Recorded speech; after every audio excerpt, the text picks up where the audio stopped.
నమ్మకమైన యేసు నామంలో అందరికి శుభములు పలుకుతూ, మరి ఈ క్రిస్మస్ కాలంలో క్రిస్మస్ తలంపులతో ఉండాలని కోరుకుంటూ, మరి కొన్నిసార్లు నాకిష్టమైన తలంపుల్ని, సూక్తుల్ని మళ్ళీ రిపీట్ చేస్తూనే ఉంటాను. సందేశాలను కూడా మరి పాతవైనా సరే అవి ఆత్మీయంగా మేలు పొందుతారని అది నేను కొన్ని రిపీట్ చేస్తున్నాను. మీరు దాన్నిదా భావించొద్దు.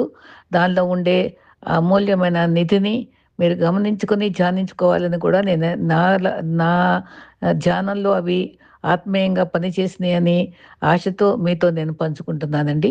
ఇది నాన్న మరి ఆత్మీయ సత్యాల్ని తలంచుకుంటే పరిశుద్ధంగా జీవించాలనుకుంటే మరి పరిశుద్ధుని గురిగా పెట్టుకోవాలి. యోసేపే కదా!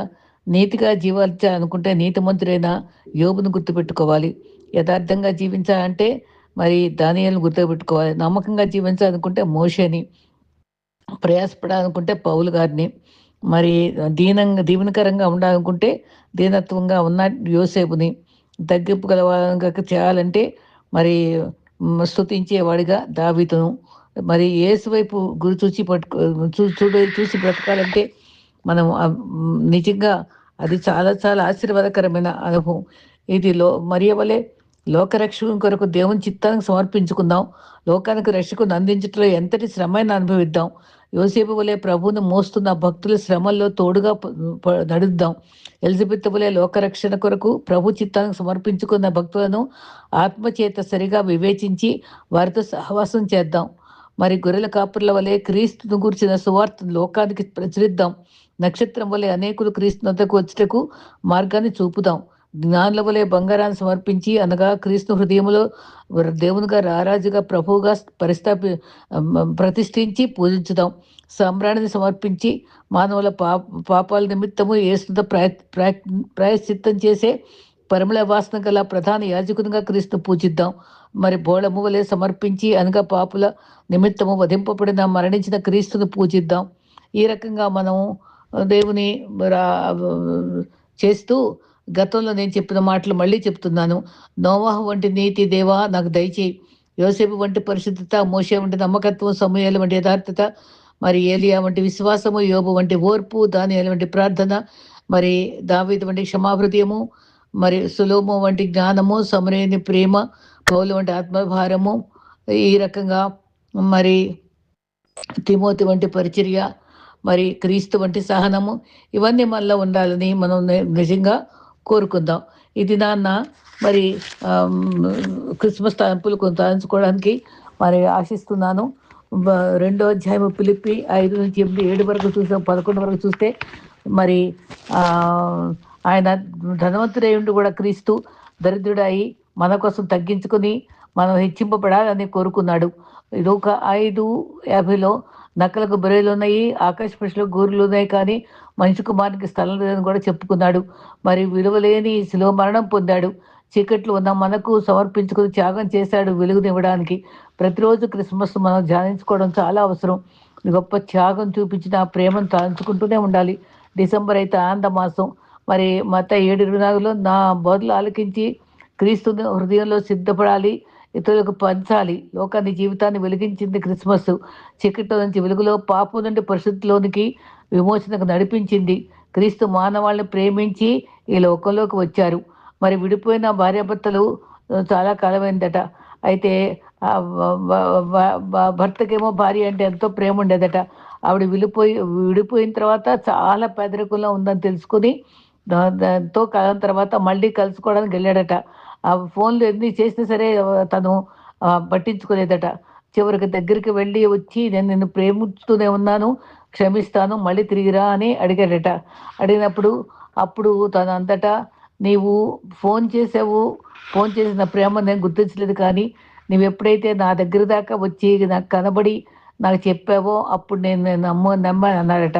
అలాగే క్రీస్తు కూడా ఎంతోమంది బోధలు ప్రవక్తలు చెప్పినా మనం పట్టించుకోకుండానే ఉన్నాం.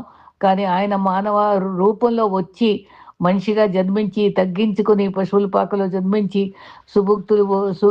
సుబోధలు బోధించి సులభమణం పొంది మనకు అందుబాటులో ఉండి మరి మనతో నడిచి మనతో తిని ఈ రకంగా మానవుడుగా ఉన్న అనుభవం బట్టి ఆయన మరింత దగ్గర అయ్యాడు క్రీస్తుకు.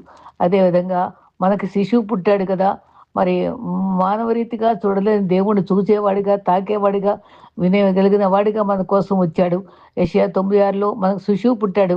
శిశువులు మరి దైవ కుమారుడు అనుగ్రహించబడ్డాడు.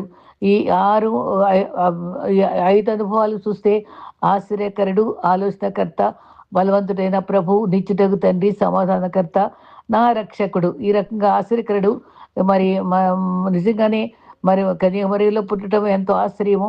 మరి మనుషులుగా పుట్టడమే దేవుడు మనుషావతారం ఎత్తడమే ఆశ్చర్యము.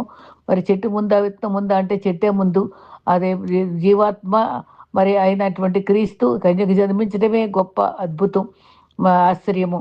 మరణం తిరిగి లేచటం, పునరుద్ధాండ ఖాళీ సమాధి ఉండటం అదొక ఆశ్చర్యం. మరి ఆది అనే మాట, మరి ఆది యందు వాక్యం ఉండను, వాక్యమే దేవుడే శరీరధారిగా మన మధ్య వచ్చాడు కదా. స్త్రీ కనిన కుమారుడు, మిక్కుల మరి మరి పాపరహితుడు. మరి ఎంత యోబులో కూడా అంటాడు 14:1 పాపరహితుడు పుట్టగలిగిన ఎంత మేలు అని. నిజంగానే పాపం ఎరుగని దేవుడు మన మధ్య ఉన్నాడు. యెషయా భవిష్యత్తు గురించి మెస్సియాను బాగా చూడగలిగాడు.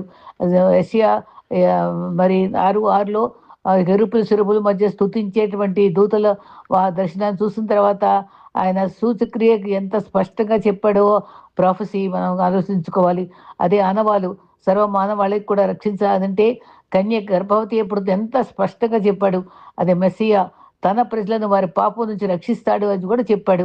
ఆ దైవత్వం గల కుమారుడు మన మధ్య నివసించాడు. ఆయన ఆశ్చర్యకరుడంటకు ఏమాత్రం సందేహం లేదు. అది అన్ని ఆశ్చర్యమే. మన పాపం ముందు నిరూపించగలవారు లేరని సవాల్ చేశాడు. పాపం లేని క్రీస్తు దేవదూషణ మరి చేశాడనే నేరంతో అదొక్కటి పట్టుకోగలిగారు. 750 సంవత్సరాల పూర్వమే ఆయన మరణం గురించి కూడా తను చక్కగా వర్ణించాడు. జనన మరణం గురించి కూడా చక్కగా ప్రవచించాడు.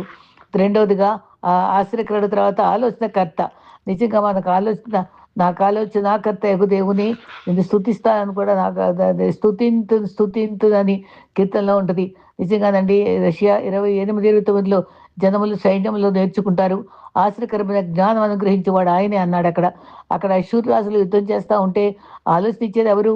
యుద్ధం చేయడానికి మరి యెహోషాపాతుకు ఆలోచన ఇచ్చింది ఎవరు? గిద్యోనుకు యుద్ధం చేయడానికి ఆలోచన ఇచ్చింది ఎవరు? ఆలోచనకర్తయే. ఇశ్రాయేలుని కుటుంబాలని సమకూర్చి ఆలోచనకర్తగా మనల్ని కూడా, మన కుటుంబాలని సంరక్షించడానికి మనకు ఆలోచన చెప్పేది ఆయన. సంప్రదిస్తే ఆయన చిత్తం మెరిగి బ్రతకడానికి అంత ఆలోచనకర్తతో మనం సంప్రదించుకోవాలి. తప్పుదారిలో ఉండే వాళ్ళని రక్షించుకుంటానికి మనకి ఆలోచన చెప్పేది దేవుడే. అది క్రీస్తు మీద ఆధారపడి మనం ఆయన ఆలోచన చెప్పుకోవడానికి, ఆయన పాదాల దగ్గర నేర్చుకోవడానికి ఇష్టపడాలి. మన పౌరస్థితి పరలోకంలో ఉంది కదా, ఆయన నడిపిస్తాడని కూడా పౌలు అన్నాడు కదా. మూడవదిగా బలవంతుడు. ఆయన మరి ప్రభువు యెహోవాయే నాకు గల బలము, నా దుఃఖాలను లేదు కాళ్ళగా చేస్తాడు. మన బలమైన దేవుని గానము చేయుడి అని చెప్పుకుంటాం. మన ప్రభువులో మనం బలవంతులంగా ఉండాలి. మనిషి విఫలమైనప్పుడు బలం, ఆయన సహాయం కావాలి. మనం హెబ్రీ 2:14లో మరణ భయం చేత దాస్యముకు లోనవుతున్నాం, మరణ భయము తొలగించేది బలవంతుడైన క్రీస్తే కదా. అటువంటి అనుభవంలో మనము ఉండాలి. నైతిక విలువలు లేక మనుషులు పతనం అయిపోతున్నారు. బలహీనుడిగానే ఉంటున్నాం. లోకమున దాన్ని మనం ప్రేమించితే మనం దేవుని దగ్గర అవ్వలేము. స్వార్థాన్ని దూరం చేసుకొని ఆత్మ ఫలము ఫలిస్తూ, మన దేవుడు వెలుగు ఫలాలు ఫలిస్తూ, నీతి ఫలాలు ఫలిస్తూ, మరి మనము సత్క్రియల ఫలాలు ఫలిస్తూ మనం సాగిపోవాలి. మన ప్రధాన యాజకుడు మన బలహీనతలో సహానుభవం లేనివాడు కాదు, కానీ మనకు ఎంతో అండగా ఉండి మనం నడిపించే దేవుడు ఉన్నాడు. తర్వాత మాట నిత్యుడగు తండ్రి, ఆశ్రయకరుడు, ఆలోచనకర్త, బలవంతుడైన ప్రభు, నిత్యుడగు తండ్రి, చివరగా సమాధానకర్త. నిత్యుడగు తండ్రి దగ్గర తండ్రి అని పిలుస్తూ, పరలోకమున్న మా తండ్రి అని మనం పిలవగలుగున ధైర్యం మనకు సాహసం ఉంది. మనకు అందరికీ తండ్రి అయి ఉన్నాడు. తండ్రి అని పిలుచుకుంటాం. విమోచనకు క్రీస్తు కారణమయ్యాడు. మరి ఆదరించడానికే వచ్చాడు. మరి మధ్యవర్తిగానే వచ్చాడు. యెషయా 59:2లో మన అపరాధంలో మనకు అడ్డుగా ఉన్నాయి, కానీ అప్పటికే మనకి దేవునికి ఇది సరి చేయడానికి మనల్ని మరి ఆదాము చేసిన పాపాన్ని మరి ఆ దూరమైనటువంటి స్థితి నుండి తొలగించడానికి కొంత స్వకీయం దేవుడు లోకాన్ని ఎంతో ప్రేమించింది. అది దేవు కుమారుని ఎందుకు విశ్వాసించు ప్రతి వాడును నశింపక నిత్య జీవం పొందినప్పుడు అనుగ్రహించి ఆయన లోకానికి పంపి శిలువ మరణం పొంది ఆఖరి బొట్టు వరకు రక్తం కార్చి మనల్ని రక్షించుకొని ఆ రక్తం ద్వారా మనకి సంధి చేసి దేవునికి మనకి ఆ చెయ్యి అందించాడండి. అది సమాప్తం చేసుకున్నాడు దేవునికి అప్పచెప్పి. ఆ రకంగా మనల్ని ఎంత చక్కని పరలోక రాజ్యానికి వారసులు చేశాడు. అది సమాధానకర్త. మరి యేసు సమాధానకర్త, మహిమ హల్లెలూయా అని పాడుకుంటాం. తనకిష్టమైన మనుషులకు భూమి మీద సమాధానము. మరి సర్వోన్నతమగు స్థలములలో దేవునికి సంపూర్ణ మహిమగు గాక, ఇలా సమాధానము కలకాలముండు గాక అని దూతలు పాడారు. మరి సమాధానకర్త అయిన దేవుడు, సమాధానం ఇచ్చే దేవుడు. సమాధానం వెతకాలి, వెంటాడాలి. సమాధానపరచువారు ధన్యులు అని చెప్పి ఆ ధన్యతలో చెప్పుంది. అంతేకాదు, ఎవరి మనసు అనుకుంటుందో వారిని శాంతి గలవానిగా చేస్తా అన్నాడు. ఆయన శాంతే ఇస్తాడు. అది మనుషులిచ్చే శాంతి కాదు, దేవునిచ్చే శాంతి. మన బలగం వల్ల వచ్చే శాంతి కాదు, ధనం వల్ల వచ్చే శాంతి కాదు, ఉద్యోగం వల్ల వచ్చే శాంతి కాదు, మనకు సంపద వల్ల వచ్చే శాంతి కాదు, అండ ఉంటే శాంతి కాదు. దేవుడిచ్చే శాంతి అది విలువైన శాంతి. ఆ సమాధానము మనకు కావాలి. ఆ సమాధానకర్త అయిన దేవుడు మనకి సమస్త జ్ఞానములకు మించిన సమాధానం ఇచ్చే దేవుడు. సమస్త జ్ఞానముకు మించిన సమాధానాన్ని మనకిచ్చి మన సమాధానకర్తలుగా చేసి మరి సమాధానకర్తను మరి ఆశ్రయించేటువంటి ధన్యత మనకు దేవుడు మనకి ఇస్తూనే ఉన్నాడు. ఆయన మనం ఎల్లప్పుడూ సేవిస్తూనే ఉండాలి. తర్వాత ఇమ్మానుయేలుగా దేవుడు మనకున్నాడు. దేవుడు ఇమ్మానుయేలు అంటే ఏంటి? దేవుడు మనకు తోడని అర్థము. పరలోకము నుండి క్రీస్తు మానవునిగా వచ్చిన సంకల్పం జ్ఞాపకం చేసుకుంటాం. సంపూర్ణ ప్రణాళిక వివరించబడింది బైబిల్లో. ఈ ఇమ్మానుయేలు అనే మాటట, ఇమ్మానుయేలు అనే టాపిక్ గురించి నేను రెండో భాగంగా చెప్తున్నానండి. ఇది చాలా శ్రద్ధగా విందాం. ఇమ్మానుయేలు అనే మాటట బైబిల్లో 3 సార్లు కనిపిస్తుంది. ఎక్కడ కనిపిస్తుంది అంటే, ఇదిగో నీకు సూచన ఉంటుంది. ఆయన కన్య గర్భవతి కుమారునికి అంటారు. అతనికి ఇమ్మానుయేలు పేరు పెడితే ఎంత బాగా స్పష్టంగా ఉందో అది చెప్పాడండి యెషయా గారు. ఆ తర్వాత 8:8లో కూడా చెప్పాడన్నమాట. అదే నెరవేర్పుగా మత్తయి 1:22లో ఇదిగో కన్య గర్భవతి మరే దగ్గర కూడా చెప్పినప్పుడు కూడా కన్య గర్భవతి కుమారుని కంటుంది. అతనికి యేసు అని తన ప్రజలను పాపం నుండి రక్షించే యేసు అంటే రక్షకుడు. మనకు రక్షకుడు, రక్షణ ఇవ్వడానికి వచ్చాడండి. దేవుడే మానవుడయ్యాడు, దైవ మానవుడయ్యాడు. గొప్ప సత్యం తెలియజేస్తుంది. మత్తయి 28లో ఏమన్నాడు? ఇదిగో సదాకాలం మీతో ఉన్నాను. మీతో ఉన్నానంటే ఏంటి? ఇమ్మానుయేలుగా ఉన్నానని కదా అర్థము. ఆదికాండం నుంచి ప్రకటన వరకు దేవుడు మనకు తోడుగా ఉన్నాడు. ఇమ్మానుయేలుగా ఉండే దేవుడు మనకి అతి పరిశుద్ధమైన దేవుడు. అత్యంత పాపిని సమీపించుటే పరము నుండి భూమికి దిగి వచ్చాడు. మనతో సహవాసం చేయడానికే దేవుని కుమారుడగుటకు మానవ కుమారుడుగా వచ్చాడు. ఇమ్మానుయేల పదము ధ్యానించినప్పుడు 3 విషయాలు మనకు అర్థమవుతాయి. దేవుడు మరి 2000 సంస్కృతమే మరి జగత్ పునాది వేయబోక ముందే మనల్ని అందరిని ఏర్పరచుకున్నాడు. ఆయన ఎప్పుడో ఉన్నాడు అక్కడ. ఇప్పుడు కొత్తగా వచ్చి మానవ రూపంగా వచ్చిన క్రీస్తే కానీ ఆయన త్రిత్వంలో ఎప్పుడో ఉనికి కలిగి ఉన్నాడు. ప్రత్యక్ష కాలం అవ్వకముందే కాలము పరిపూర్ణ గల్తీ 4:4లో కాలము సంపూర్ణ అయినప్పుడు ఆయన తన కుమారుని పంపించాడు. కన్య గర్భంలో కుమారుని పంపించాడు. ఆయన మరి ధర్మశాస్త్రం కొట్టివేయటకు రాలేదు కానీ నెరవేర్చడానికి వచ్చాడు. మరి ఒక సత్యం ఏముందంటే, ధర్మశాస్త్రము మనకి ఏం పాపమో చేస్తున్నామో అది తెలియజేస్తుంది. కృప, ఆయన రక్తము పాపమును పరిహరిస్తుంది. అది రెండిటికి తేడా చూసారా? కృప ద్వారా మరి పాప క్షమాపణ పొందటమే విలువైంది. కానీ ఆ పాపం ఏంటో అర్థం చేసుకోవడానికి ధర్మశాస్త్రం కూడా అవసరమే. అది గుర్తుపెట్టుకోవాలి. నెరవేరటానికి క్రీస్తు వచ్చాడు. కాదు, ప్రత్యేకం కాదు. ఆయన ముందుగానే ఉన్నాడు. ఆది సంపూర్ణుడై ఉన్నాడు. సత్య సంపూర్ణుడిగా మన మధ్య నివసించాడు. అందుకనే యోహాను 1:1లో ఆది యందు వాక్యం ఉండెను, వాక్యము దేవుడై ఉండెను, ఆ శ్రీధారియే మన మధ్య నివసించింది. సమస్తము దేవుని నుండి కలిగింది కనుక ఆయన ఏది కూడా ఆయన లేకుండా కలగలేదు. యోహాను 17:5లో ఆయన ఎంత పెద్ద ప్రార్థన చేసినప్పుడు, తండ్రి లోకం పుట్టక ముందు ఏ మహిమతో ఉండెనో ఆ మహిమ బయలుపరుచుకో అని క్రీస్తు ప్రార్థన చేశాడు. అంటే అంత మహిమలో ఆయన నివసించిన వాడే. నివసించి మరి ఆ రకంగా మన మధ్య నివసించడానికి ఇష్టపడి వచ్చాడు. క్రీస్తు యుగంలోకి ఒక్క రీతిగా ఉన్నాడు. ప్రకటన 1:18లో నేను మొదటివాడను, కనపడేవాడను, నేను జీవించేవాడను కానీ ఇదిగో యుగములు సజీవునే ఉన్నా అని చెప్పాడు. యేసుక్రీస్తు జగత్తు పునాదికి ముందే ఆ తండ్రి వద్ద ఉన్నాడు, తండ్రితో సమానంగా ఉన్నాడు. ఇమ్మానుయేలు మాట గమనిస్తే ముందుగా సిద్ధంగా ఉంది. కాలం సమీపమైనప్పుడు మన కొరకు మన యొద్దకు తోడుగా ఉండటానికి వచ్చాడు, మనకు అండగా ఉండటానికి వచ్చాడు. రెండవదిగా ఇమ్మానుయేలు దేవుడికి మనతో ఉన్నాడు, మనలోనే ఉన్నాడు, మన కోసమే ఉన్నాడు, సాధ్యమైన దగ్గరగా ఉన్నాడు. మనకు అనుకరించే దేవుడు, మన కొరకు దైవకార్యాలు చేసే దేవుడు, మరి నేలపై నడిచిన వాడు, మానవ కాళ్ళు చేతులతో మనల్ని సంరక్షించింది నా గొప్ప మెస్సియా క్రీస్తే. యోహాను 1:14లో ఆ వాక్యం శరీరధారిగా కృపా సత్య సంపూర్ణుడిగా మన మధ్య నివసించింది. దేవుడు మన మధ్య నివసిస్తున్నాడు. ఇప్పటికే సజీవుడిగా మన మధ్య ఉన్నాడు. ఇందాక చెప్పాను, గలతీ 4:4 కాలం పరిపూర్ణమైనప్పుడు ఆయన ఈ లోకంలో కుమారుని పంపాడు. కుమారునిగా ఈ లోకానికి వచ్చాడు. తీతు 2:6లో దేవుని స్వరూపంగా ఉండి మనిషి కుమారునిగా పుట్టి దాసుని స్వరూపము దాల్చి తను తాను రిక్తునిగా చేసుకున్నాడు. దేవుని స్వభావం కలిగి చివరకు మానవ స్వభావం దాల్చాడు. మనల్ని దైవ కుమారులుగా చేయుటకు మానవ కుమారులుగా ఈ లోకానికి వచ్చాడు. క్రీస్తు దాసునిగా చేయబడ్డాడు. మనం క్రీస్తు మరి ఇమ్మానుయేలు, దేవుడు మనతో ఉన్నాడనే సత్యాన్ని తెలుసుకున్న తర్వాత మూడో సత్యం ఏంటంటే, ఇమ్మానుయేలు దేవుడు మనతోనే ఉన్నాడు. ఆయన యందు విశ్వాసం ఉంచితే పరిశుద్ధాత్మ ద్వారా మనతోటే ఉంటాడు. పరిశుద్ధాత్మ యొక్క ఉనికి ద్వారా మనతో నివసిస్తాడు. యోహాను 14:17లో పరిశుద్ధాత్మ ద్వారా మీలో నివసించును, మీతో ఉండును. ఇది సత్యము, గొప్ప సత్యము. 2 కొరింథీ 6:18 నేను వారికి దేవుడే ఉంటాను, వారు నాకు ప్రజలే ఉంటారు, నేను వారి మధ్య నివసిస్తాను. మన అంటిపెట్టుకుని మనతో ఉండే క్రీస్తు మన గొప్ప ప్రధాన యాజకుడు, మన మంచి స్నేహితుడు. యోహాను 17:23లో వారి యందు నేనును నా యందు వారును ఉండులాగున ఆయన అది చక్కటి మాట చెప్పాడు ఆయన ప్రార్థనలో. కొలస్సీ 1:27లో మీ యందున్న క్రీస్తు మహిమ నిరీక్షణ అయి ఉన్నాడు.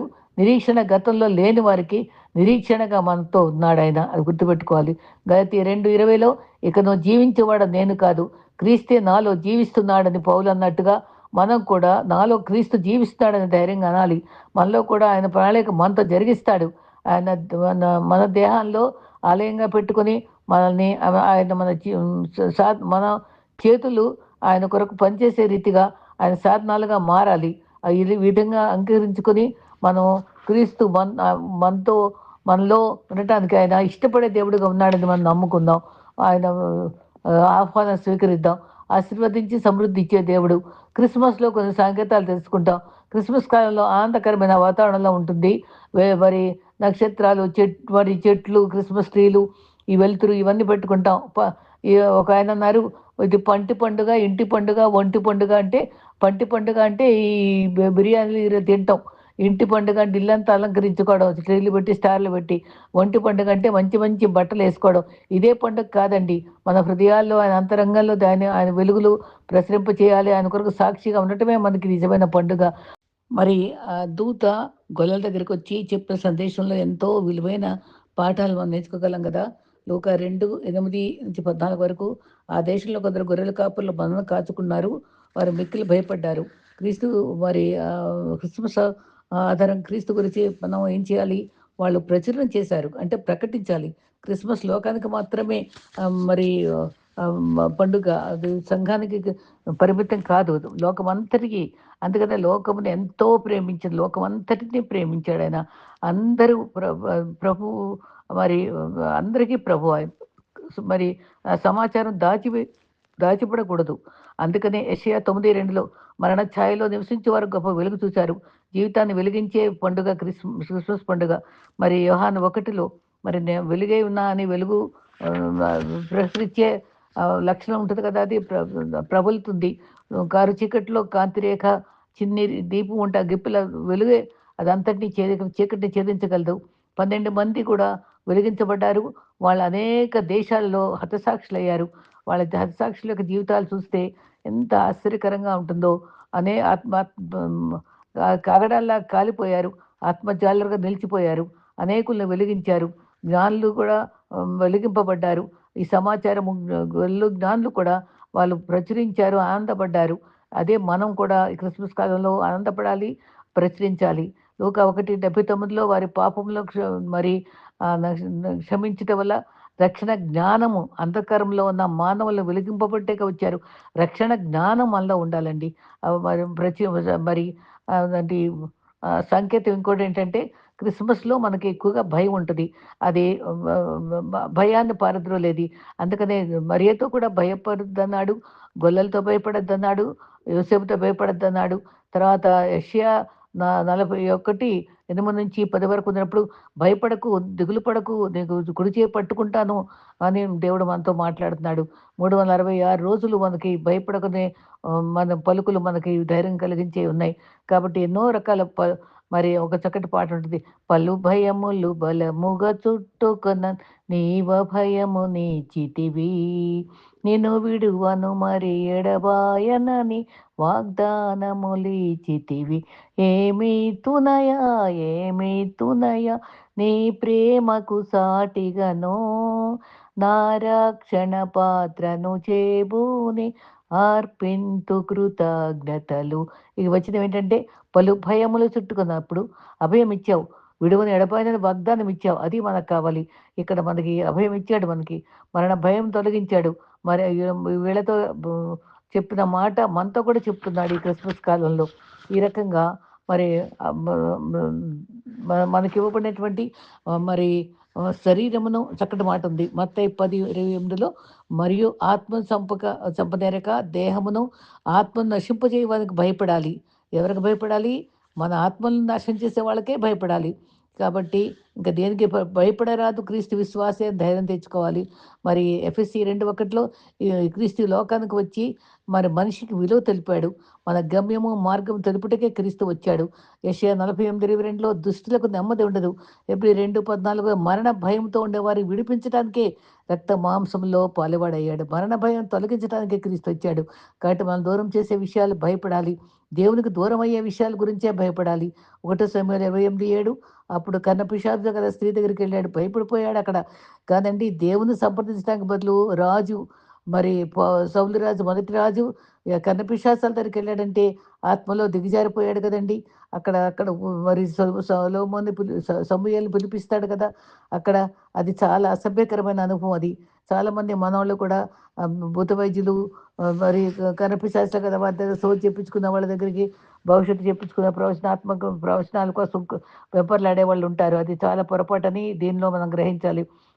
దేవుడు మన ఆయన ఆపాదాల దగ్గర ఆశ్రయిస్తే ఆయన చిత్తాన్ని పూర్తిగా తెలియజేస్తాడు. మరి మరి సమూయ సమూయేలు చాలా కనబడగానే భయపడిపోయాడు అక్కడ. తప్పు మార్గంలో చేరిపోయాడు సౌలు అక్కడ. కాబట్టి మనం అటువంటి అనుభవాల నుంచి దూరపడాలి, భయపడాలి. యెషయా 51:1లో ఏ బండ నుండి చెక్కబడ్డామో ఆలోచించుకోవాలి. నీతిని అనుసరించి నడుచుకోవాలి.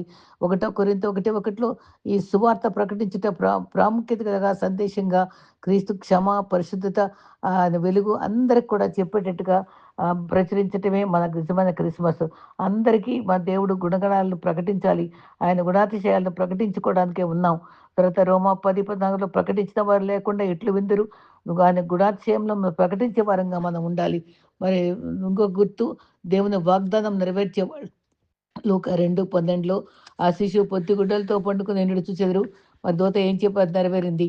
నిజంగా నేను ఒకసారి కూడా జ్ఞాపకం చేసుకున్నాను. పొత్తిగుడ్డలతో చుట్టబడిన ఆయన మనకు నీతి వస్త్రాలు ధరించటానికి, మనకి రక్షణ వస్త్రాన్ని ధరించటానికి ఆయన పొత్తిగుడ్డల్లో చుట్టబడ్డాడు. ఆ శత్రువుల స్థలం లేనందుకు మరి ఎంత మరి ఆయన యోహాను 15:14 అధ్యాయంలో నేను స్థలం సిద్ధపరచడానికి వెళ్తున్నాను. అక్కడ మన గృహాలు నివాస స్థలాలను సిద్ధపరచడానికి వెళ్ళాడు ఆయన. కానీ ఇక్కడ మాత్రం శత్రువుల్లో కూడా స్థలం లేక పేదవాడిగా పశువుల శాలలో జన్మించాడు మన కోసం. ఇవన్నీ గుర్తుపెట్టుకుందాం. దేనికి బదులుగా ఆయన ఏది ఇవ్వడానికి మనకి ఇచ్చాడు. ధనవంతుడు దరిద్రుడాయాడు. నిత్య జీవం ఇవ్వడానికి క్రీస్తు వచ్చాడు. మానవుడు మరి మరణించాక నిత్యత్వంలో ఉండటానికి కోసం ఆయన మనం ఈ లోకంలోకి వచ్చి క్రిప్టు క్రాస్. క్రిప్ అంటే మన ఉయ్యాల తొట్టి. అదే క్రిబ్‌లో నుంచి మరి సిలువ దగ్గర దాకా ఆయన చక్కని సంకల్పంతో ఆయన వచ్చి సిలువ మరణం పొంది మనకి పరలోక వారసులను చేశాడు. 1 యోహాను 5:10లో దేవుని నమ్మినవాడు నిత్య జీవం ఇవ్వడానికే వచ్చాడక్కడ. మరి మనకు నిత్య జీవం దయచేసి ఆ జీవం క్రీస్తుతో కూడా దాచబడింది. ఇంకో గుర్తేంటంటే ఆయన మహిమ సంబంధించినటువంటి గొప్ప కార్యమే క్రిస్మస్. లూకా 2:13లో పరలోక సమూహము దేవదూతలు కూడా మనుషులకు సమాధానమును, ఆరాధన, కీర్తనలు పాడి సాక్ష్యం ద్వారా ఆయన మహిమపరిచారు. 2 కొరింథీ 4:5లో కూడా అదే మాట చెప్పబడింది. ఆయన గ్లోరిఫై పాడుకుంటాం గ్లోరియా. అంటే ఆయన మహిమను వారు ప్రకటించారు. అంధకారం నుండి మహిమ గల జ్ఞానంను వెల్లడిపరచడానికే మరి మంటి మనుషులు మనల్ని మహిమ దేహాలతో ఉంచటానికే మనల్ని క్రీస్తు ఈ లోకానికి వచ్చాడు. మరి ఆకాశములో దేవుని మహిమ వివరించుచున్నవి. అంతరిక్షములు ఆయన పనిని ప్రచురపరుస్తున్నవి. అది ఆకాశము మరి సృష్టి దేవుని మహిమపరుస్తూ చేస్తుంటే మనం ఇంకెంత గొప్పగా ఆయన ప్రచురించాలండి. ఆయన మహిమ కొరకే మనం జీవించాలి. ఆయన సువార్త మనం ప్రకటించాలి. ఆయన చిత్తము నెరవేర్చుకునేటట్టుగా జీవించాలి. ఆయన మహిమపరిచేటువంటి క్రిస్మస్‌గా, క్రీస్తు వెలుగును ప్రసరింపజేసే క్రిస్మస్‌గా, మనం సంతోష క్రిస్మస్‌గా, ఆశ్చర్యకరమైన వెలుగులోనికి నడిపించినటువంటి క్రీస్తుని మరి మనం ప్రచురిద్దాం, ప్రకటిద్దాం, మహిమపరుద్దాం. ఆయన నిత్యత్వంలో ప్రవేశించడానికి సిద్ధపడదాం. ఈ క్రిస్మస్ కొత్త వెలుగులు, కొత్త ఆనందాన్ని మన హృదయం నిండా నింపి అనేకులకు, అన్యులకు కూడా సువార్త ప్రకటించే రీతిగా మనల్ని మనం సిద్ధపరచుకుందాం. అట్టి కృప మనందరికీ ప్రభువు అనుగ్రహించుగాక. ఆమేన్.